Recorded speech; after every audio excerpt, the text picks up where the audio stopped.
merci à vous de nous rejoindre sur Monaco Info pour cette nouvelle édition. Voici les principaux titres dans votre sommaire. Et nous reviendrons sur la première conférence mondiale consacrée à l'océan. Elle se déroule cette semaine au cœur du siège de l'Organisation des Nations Unies à New York. Le paludisme au cœur des débats, succès pour le Riviera Waterbeck Challenge, la passissage partie du côté du Fairmont Monte-Carlo et vous entendrez le chef de mission de la délégation monégasque. Il nous parlera du bilan des Jeux des petits États qui se sont tenus à Saint-Marin cette année. Depuis lundi, au siège des Nations Unies à New York se tient la première conférence mondiale consacrée à l'océan. Le prince souverain et une importante délégation monégasque ont fait le déplacement. Alors quels sont les enjeux de ce grand rendez-vous? Éléments de réponse grâce à Alexandra Pagny et Sylvain Péroumal qui sont sur place pour vous. Nous nous trouvons devant le siège des Nations Unies à New York où nous vous ferons suivre tout au long de cette semaine cette toute première conférence mondiale sur l'océan, alors qu'en fin de semaine dernière, Donald Trump annonçait le retrait des États-Unis de l'accord de Paris. L'ensemble des chefs d'État, de gouvernement, des ministres, mais également des membres de la société civile sont présents ici afin de rappeler l'urgence face au changement climatique et de trouver des solutions pour mettre en place l'objectif de développement durable 14. L'ODD 14, adopté lors de l'Assemblée générale des Nations Unies en septembre 2015, vise à conserver et exploiter de manière durable les océans, les mers et les ressources marines aux fins du développement durable. À eux seuls, les déchets plastiques tuent chaque année près d'1 million d'oiseaux de mer, une centaine de milliers de mammifères marins et d'innombrables poissons. Environ 80% de la population marine vient des activités terrestres. Cette conférence aura donc pour ambition de réaffirmer un engagement résolu en faveur de l'ODD 14 et de rechercher des partenariats novateurs pour sa réalisation. Le prince Albert II sera présent tout au long de cette semaine afin de réitérer le fort engagement de la principauté en faveur de la bonne santé des océans. Cette première conférence des Nations Unies se conclura par l'adoption d'une déclaration afin d'engager de futures actions en faveur des océans. Et nous reviendrons bien évidemment sur ce qui se passe à New York tout au long de la semaine. Retour en principauté à présent où s'est tenue une réunion au cœur du Novotel, réunion de l'OMS consacrée à la lutte contre le paludisme en présence de plusieurs hauts fonctionnaires, de médecins et de membres de la direction de la coopération internationale qui soutient maintenant depuis une dizaine d'années la lutte contre le paludisme sur le sol africain. Le reportage est signé Christine Datomel, les images sont d'Olivier Bonello. Maladie souvent mortelle, le paludisme touche encore de nombreux pays dans le monde et les enfants sont fortement atteints. Transmis à l'homme par des piqûres de moustiques femelles infectées, les nourrissons, les enfants, les femmes enceintes, les personnes atteintes du sida, les migrants, les populations itinérantes et les voyageurs courent un risque beaucoup plus élevé que d'autres de contracter la maladie. C'est pourquoi depuis plus de 10 ans, la coopération internationale de Monaco, soutenue par l'OMS, lutte contre le paludisme en aidant les populations à prendre des mesures particulières pour se protéger du paludisme. Le gouvernement, oui, s'est investi sur la lutte contre le paludisme depuis 10 ans et même depuis 2004, en commençant par la zone de l'Afrique australe, avec un partenariat très privilégié avec l'OMS dans la zone et toute une série d'actions et de soutien au fil des années qui comprenaient tout le package des interventions techniques et médicales pour la lutte contre le paludisme, de la prévention, à la chimioprotection des femmes, des enfants, jusqu'à tous les types de traitements, avec un gros soutien en assistance technique dans les pays, c'est-à-dire les points focaux par pays concerné, ce qui est extrêmement important parce qu'il faut considérer le paludisme comme une maladie qui n'agit bien entendu pas à l'intérieur de frontières, puisque les moustiques, ils bougent, ils piquent des gens qui sont mobiles. Donc il y a une partie inter-pays qui est extrêmement importante pour résoudre le problème. Et suite à ces 10 années réussies dans le partenariat en Afrique australe, l'OMS nous a demandé d'évoluer vers la zone Afrique de l'Ouest, qui est une autre zone privilégiée d'intervention de la coopération monégasque. C'est un meeting historique aujourd'hui. Nous sommes tous là pour parler de la lutte contre le paludisme dans le monde, et notamment en Afrique de l'Ouest, pour aider les pays et les populations à travailler ensemble, pour lutter efficacement contre la transmission du paludisme. Vous savez, c'est vraiment très important pour tous les pays, pour leur économie et particulièrement pour les personnes défavorisées, pour les femmes et les enfants qui sont les plus touchés par le paludisme.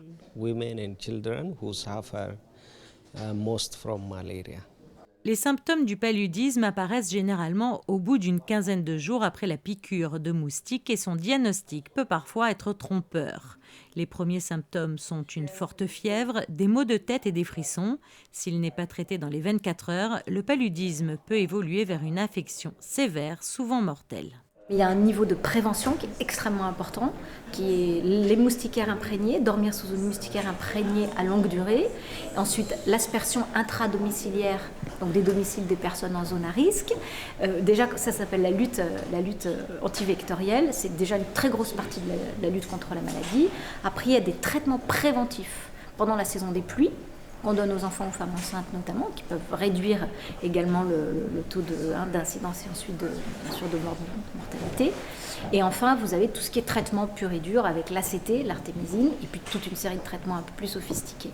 Ce qu'il y a de nouveau ces dernières années, c'est les diagnostics, les tests rapides, les diagnostics rapides qui permettent en quelques secondes ou minutes d'avoir une réponse immédiate sur la maladie. Parce que les symptômes du paludisme ressemblent aux symptômes de plusieurs fièvres et autres maladies tropicales comme la dengue ou Zika, etc. Ce qui fait qu'il y a aussi un gros problème de diagnostic qui conduit à ne pas traiter correctement ou à traiter trop tard la maladie. Et le taux de mortalité, évidemment, est extrêmement lié au diagnostic. Donc, ce qu'il faut faire, c'est toutes ces choses-là, prévention, traitement préventif, diagnostic et traitement. Une fois que le diagnostic a été posé, il faut le faire en fait en même temps.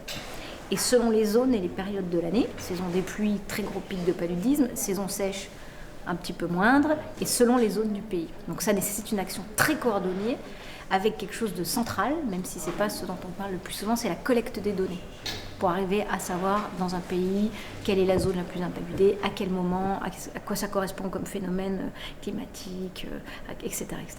Ce qui permet de faire remonter le data au central et les réactions, notamment pour la prévention, les distributions de moustiquaires, etc. Tout ça est adapté à cette collection de données qui est centrale. Et ensuite, il faut remonter par zone, par sous-région, au niveau national et au niveau d'un groupe de plusieurs pays. C'est comme ça que la lutte au niveau d'une région entière arrive à être menée.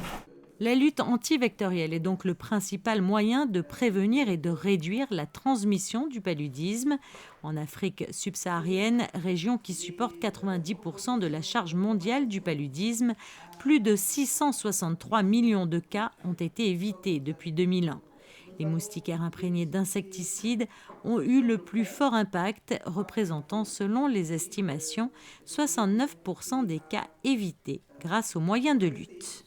On peut éliminer le paludisme dans certains pays, c'est-à-dire on peut faire en sorte que dans certains pays, les gens arrêtent de tomber malades parce qu'on aura arrêté la transmission de la maladie. Et pour cela, il faudrait que les mesures de prévention soient accessibles à tout le monde, que tout le monde puisse dormir sous moustiquaire imprégné, que là où on peut faire des aspersions domiciliaires avec insecticides, que ça se fasse, que lorsque les gens ont des symptômes comme la fièvre par exemple, qui puissent être diagnostiqués et traités rapidement, et qu'on évite que les femmes enceintes aussi donnent naissance à des bébés qui ont été affectés par le fait que la maman a eu une infection par le paludisme.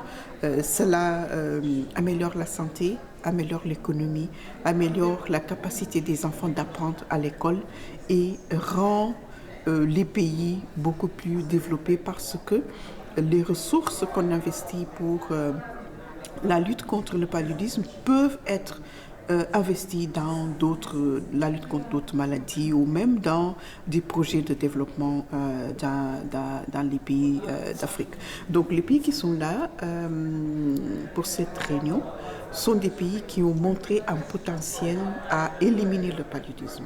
Ce sont des pays de l'Afrique de l'Ouest, de la zone sahélienne, dont les conditions climatiques, géographiques, écologiques sont favorables à l'élimination du paludisme, mais aussi où les pays ont fait des investissements, des efforts, et on voit un progrès dans la réduction de leur taux de mortalité et dans le nombre de cas de paludisme par an. Donc on se dit, et parce que il y a une initiative de ce genre en Afrique australe, on se dit pourquoi pas essayer d'amener les pays sahéliens à se prendre avec détermination pour éliminer le paludisme dans leur pays.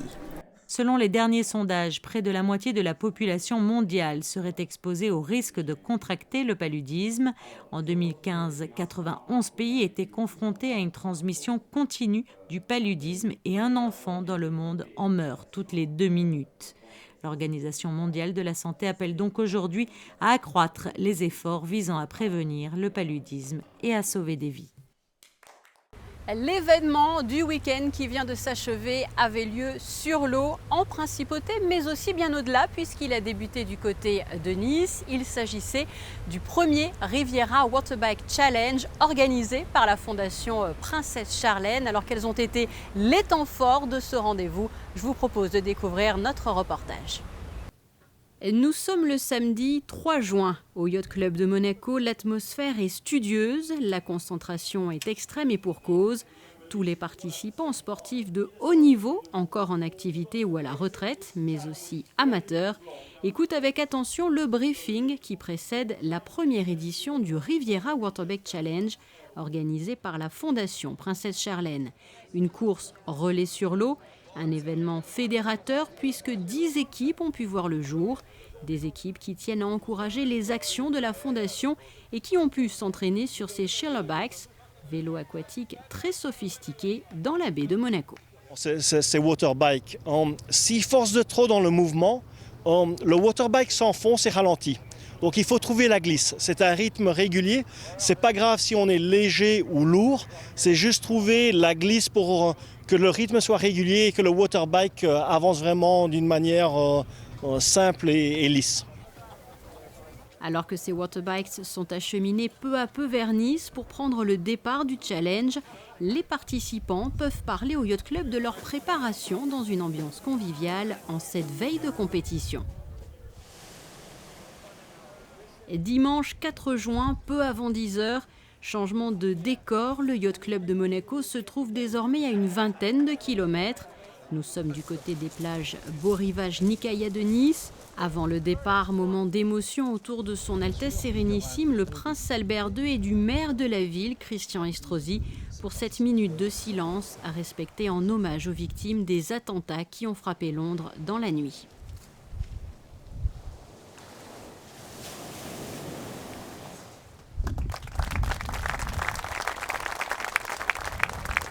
Esprit d'équipe, respect de soi et des autres, discipline et goût de l'effort sont désormais à l'honneur. Sur l'eau, les membres qui composent les différentes équipes vont se relayer devant la baie de Villefranche, Saint-Jean-Cap-Ferrat, Beaulieu, Puez-sur-Mer et Cap-d'Aille. Parmi eux, le prince Albert II, Gareth Wittstock, Mika Hakkinen, Percy Montgomery, Gareth McNamara, Nico Rosberg, Pierre Frolat, Simone Shaw, Muriel Urti, Stéphanie Cromwell, Kevin Crovetto, Paula Radcliffe ou encore Valère Germain, entre autres bien sûr. Rugby, football, surf, handball, cyclisme, Formule 1, natation, athlétisme, gymnastique, ils pratiquent différentes disciplines.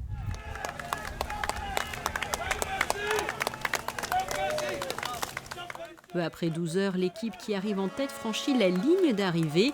Il s'agit de l'équipe de la Fondation François-Xavier Morat qui comprend notamment le nouvel ambassadeur de la Fondation Princesse Charlène, le nageur sud-africain Arek Naithling. That was very hard. It's a long way, but it's great to win and makes it all worthwhile. It's a great spirit.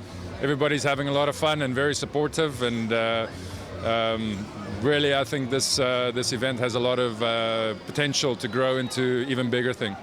ils ont été exceptionnels. Voilà, 5 athlètes merveilleux et qui ont concouru dans des conditions qui n'étaient pas évidentes. Et ils sont rétamés, comme on peut dire, mais exceptionnels. Voilà. Un grand cadeau de la vie d'avoir eu ces 2 athlètes sud-africains qui étaient nos héros, à beaucoup d'entre nous. Mais pour les autres, il y a une prestation exceptionnelle. Donc voilà, heureuse, fière et vraiment contente de remettre le titre en jeu l'année prochaine. Son Altesse Sérénissime, la princesse Charlène, est présente au Yacht Club de Monaco pour féliciter chaleureusement les équipes victorieuses. Sur le podium figurent aussi les équipes de COCC et de Monaco Police. Mais les félicitations sont aussi destinées à toutes les autres car les participants ont relevé brillamment la première édition de ce challenge. Tous se sont unis pour la bonne cause. On avait un vent de face, mais je pense que d'autres personnes vous l'ont dit. On avait des vagues de face. Le plus difficile, c'est les changements. Et la stratégie de course, changer souvent, ça fonctionne, mais tu perds quand même relativement beaucoup de temps, quoi. Et la distance est très très longue. C'était assez dur, c'était une sensation bizarre parce que c'est la première fois qu'on montait sur un Schiller Bike, donc, mais très bonne sensation, c'est sympa et on se prend vite au jeu, donc on a envie de rattraper l'adversaire qui est devant, donc c'était vraiment très sympa. Votre motivation aussi ce matin, j'imagine, elle venait du cœur pour la Fondation Princesse Charlène? Oui, bien sûr, c'était vraiment une épreuve de solidarité, donc on avait envie tous de donner le maximum de chacun d'entre nous. I'm really proud of is the spirit that's here in Monaco, that so many people come together for Princess Charlene's foundation. Obviously, Prince Albert was able to participate in the beginning as well, so I think it shows a wonderful coming together. Le Riviera Waterback Challenge, première édition, prouve une fois encore combien le sport peut fédérer et unir afin d'agir pour une cause, en l'occurrence celle primordiale de sauver des vies. Ce challenge et la levée de fonds va permettre de construire une piscine au Burkina Faso à côté du pavillon de la Croix-Rouge, qui était le pavillon de l'exposition internationale de Milan, qui sera et qui est en train d'être installé sur place. Donc une belle opération qui va permettre à des secouristes d'être formés et puis aussi à des élèves des lycées et des écoles environnantes d'apprendre à nager. Donc une très belle opération pour la Fondation et puis toute cette partie de l'Afrique. Et les actions de la Fondation Princesse Charlène vont bien sûr se poursuivre dès ce mois de juin avec du côté des plages l'opération Water Safety Day. Autour du couple princier, cette journée du 4 juin s'est achevée dans une ambiance très chaleureuse. Le Riviera Waterback Challenge devrait être renouvelé. Dans le reste de l'actualité, information en bref à présent. Nous suivons régulièrement depuis plusieurs années les signatures de partenariats entre Mr Goodfish et différents établissements monégasques pour une consommation raisonnée des poissons. Vous le voyez, début juin, le Monte Carlo Bay a ratifié le programme, s'ajoutant ainsi à la liste des hôtels signataires. Et quasiment au même moment, l'ambassadeur d'Italie à Monaco organisait la fête de la République italienne qui était célébrée elle au Monte Carlo Beach, jour férié officiel en Italie.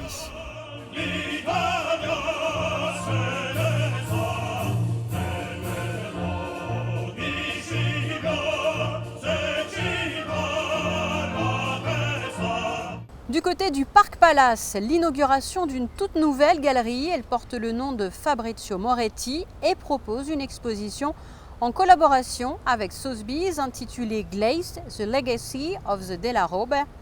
La galerie est située au 27 avenue de la Costa. Au cours du week-end, les enfants ont pu découvrir le jardin exotique de Monaco comme ils ne l'avaient jamais vu à travers cette première édition du jardin exotique en fête. Le conseil communal et l'équipe du jardin exotique ont proposé un tout nouveau concept. Balade à poney, mini-golf et jeux géants en bois, stand de maquillage et grande chasse au trésor. En parallèle, des conférences ont également été proposées.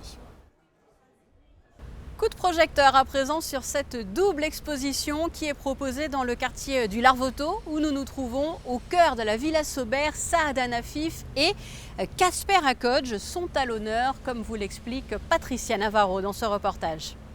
Deux approches artistiques, deux séries d'œuvres actuelles et basées sur le principe de la conservation dans le temps d'éléments visuels.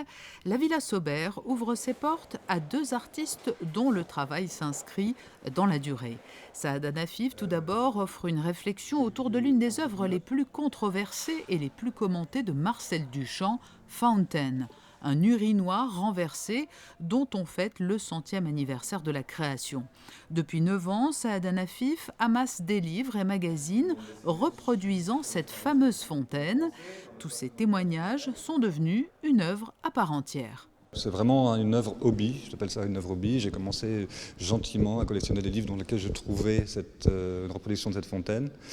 Et systématiquement, j'en ai arraché les pages que j'ai fait réencadrer parfaitement, comme on peut le voir ici, et que j'ai renvoyé dans le milieu de l'art à travers son système de galeries, de musées, etc. Là, il y a une partie passive où j'ai commencé comme ça à collectionner tous les livres, puis petit à petit, j'ai commencé à construire une sorte de sculpture faite de tous ces livres dont la page arrachée était absente, donc il devient un objet conceptuel, mais en même temps un objet physique qu'on peut vraiment voir ici que dans sa beauté, parce qu'il y a une certaine beauté, une bibliothèque est belle, c'est un ensemble d'ouvrages. C'est une sculpture qu'on peut lire les tranches de livres, on peut les regarder de derrière.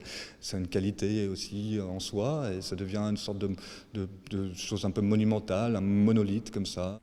À l'étage de la Villa Sauber, c'est l'artiste danois Kasper Akøy qui présente son projet de recherche artistique autour de la restauration de la Villa E1027. Le lieu a été conçu, bâti et aménagé par la designer Ellen Gray. 59 photographies en noir et blanc basées sur les vues originales de celles-ci sont exposées. Toutes ont été prises lors des 5 visites que Kasper Akøy a effectuées sur place. I came upon it a little bit by chance, as you do. Je suis arrivé dans cet endroit un peu par hasard, comme on dit. J'étais très intéressé à l'époque, c'était il y a 15 ans, par le travail personnel des architectes modernes qui ont construit pour leur propre usage des maisons où ils souhaitaient vivre. J'ai voulu comprendre de quelle manière ils voulaient réaliser quelque chose de très différent pour l'époque par rapport à leurs contemporains, mais aussi comment ils ont créé une architecture sur la base des idées qui leur venaient en tête, peut-être. Le titre de l'exposition de Kasper Akøy, Welcome, est emprunté à 2 graffitis peints dans les années 90 par des squatteurs qui ont occupé la villa située à Roquebrune-Cap-Martin. Un film sera tourné par l'artiste danois pendant l'été. Il aura pour thème le travail de restaurateur d'objets d'art utilisant différentes technologies d'imagerie scientifique. Il viendra enrichir l'exposition à la Villa Sauber à la rentrée prochaine où il sera projeté. Revenons sur cette soirée caritative, la Passissage Party. Elle s'est déroulée au Fairmont Monte-Carlo et mêlait à la fois spectacle, levée de fonds au profit de la santé et du monde de l'enfance via plusieurs associations. Fabien Bonilla était sur place pour vous. T'es prête, Sophie? Tu commences, hein? S'informer tout en s'amusant en famille, voici le concept de cette soirée, la Passissage Party. Défilé de mode, chant, danse. Environ 20 personnes au total sur scène ont donné de leur temps et de leur énergie pour animer ce spectacle d'1h30 au Fairmont Monte-Carlo. Cet événement est la soirée annuelle de l'association Passissage, association vouée à l'accompagnement de parents qui souvent voguent à vue vers l'inconnu à l'arrivée d'un enfant. Une véritable aventure, tout comme la création de cette association. Cette aventure, elle m'a été inspirée par des futurs et jeunes parents que j'ai la chance d'accompagner parce que je suis sage-femme. Ça s'appelle Passissage parce que j'avais envie de mettre une pointe de folie dans ce qu'était mon quotidien. Et cette pointe de folie, ça commençait par prendre du temps pour écouter les gens, surtout quand ils traversent une grande aventure comme celle de la parentalité. Et donc, petit à petit, cette association, qui est toujours vouée à l'accompagnement des parents, s'est enrichie d'art de la scène parce que ça favorise la créativité et que quand on devient parent, la créativité, on en a besoin au quotidien. Donc ce soir, c'est notre grande fête annuelle. Ce soir, j'ai invité tous mes amis, les parents, les enfants, les associations. Ce sont tous des bénévoles, ce sont tous des amateurs. Ils font ça avec le cœur, on va donner notre maximum et voilà, c'est la fête. Les actions de l'association Passissage sont principalement axées sur l'information du grand public ou encore l'aide à la formation des professionnels de santé liés toujours à la périnatalité à travers le monde. Donc je fais tout ça et puis aussi avec les parents pour l'information, il y a des articles qui sont rédigés donc en partenariat avec le pôle santé Saint-Jean. Il y a également des émissions web radio On a eu la chance de recevoir René Friedman, le docteur Catherine Dolto. Donc on fait des podcasts qui sont disponibles gratuitement sur le site internet www.passissage-au-pluriel.org. Et on fait également des web-séries pour informer les parents sur l'aventure de la maternité. L'entrée de cette soirée était de 12 €, dont une partie a été reversée au profit de 7 associations qui ont pu présenter leurs actions lors de la soirée. 7 associations dont, entre autres, le Centre Antoine Lacassagne, Pink Ribbon Monaco, Mission Enfance ou encore les Femmes Leaders Mondiales Monaco. Étant présidente des Femmes Leaders de Monaco, qui se bat particulièrement pour le droit des femmes, j'ai accepté, parce que Jacqueline me l'a demandé, d'être marraine de cette soirée de passissage, parce qu'elle-même se bat pour le droit des enfants. 1h30 de spectacle environ pour cette soirée annuelle, qui était également la soirée de gala du congrès de santé connecté eHealth World Monaco, congrès qui s'est tenu en fin de semaine dernière.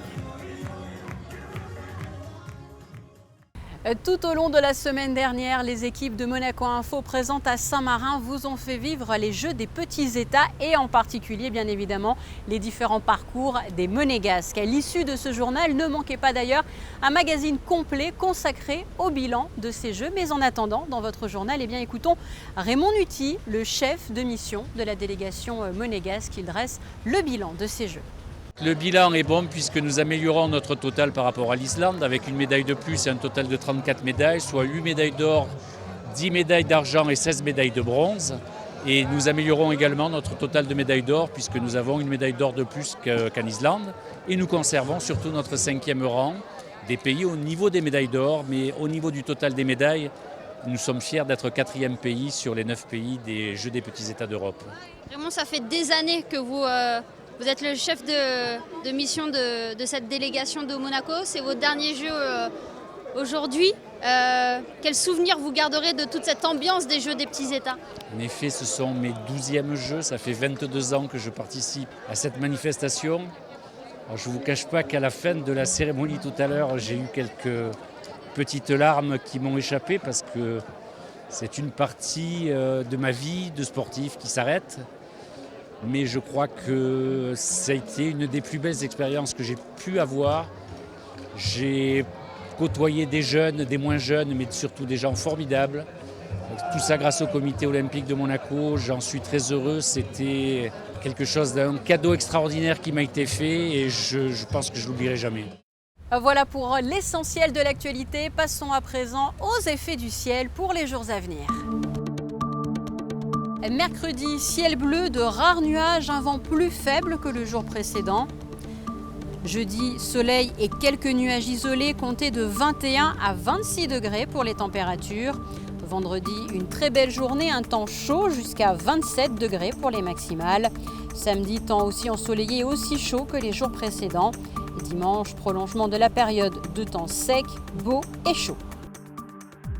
Je vous en parlais un peu plus tôt dans ce journal. Que faut-il retenir des Jeux des petits États qui se sont achevés samedi à Saint-Marin? Eh bien, restez avec nous. Dans une petite poignée de secondes, vous allez tout savoir justement sur le bilan de ces Jeux grâce à Émilie Rousseau, Frédéric Elion, David et Lionel Bernardi et Serge Prémont. Quant à moi, je vous dis à très bientôt sur Monaco Info.